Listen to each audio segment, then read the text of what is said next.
ஆமாம், மூத்திரத்தை ஊற்றி கொடுத்தாங்க, இவர் குடிச்சார். முதலாளி எத்தனை மணிக்கு வரேன்னு இருக்கான்? ஒரு 10:30-11 மணிக்கு வரேன்னு இருக்கார். தோழர், நம்ம சங்கத்தாளுங்க ஒரு 10 பேர் அங்கே வர வைங்க. சரி, நான் இங்கே இருக்கிறது யாருக்கும் தெரிய வேணாம், நீங்கள் வார்டுக்கு போங்க. எப்போயா?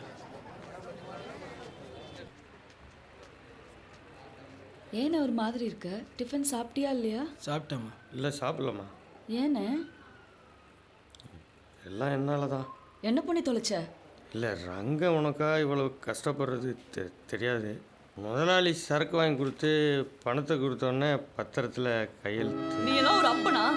இங்கேருந்து போயிட்டு நான் செத்தாலே என்ன பார்க்க வராத. என்னை பார்த்துக்க ரங்கன இருக்கு, சங்கத்துக்காரங்க இருக்காங்க. உனக்கு ஒரு பொண்ணே இல்லைன்னு நினைச்சுக்கோ. போ, என் கண்ணு நிக்காத, போயிடு. முதலாளிகிட்ட உன் பேரில் சத்தியம் பண்ணி கொடுத்து. ஆமா, உன் சத்தியத்தை தூக்கி அடுப்புல போடு.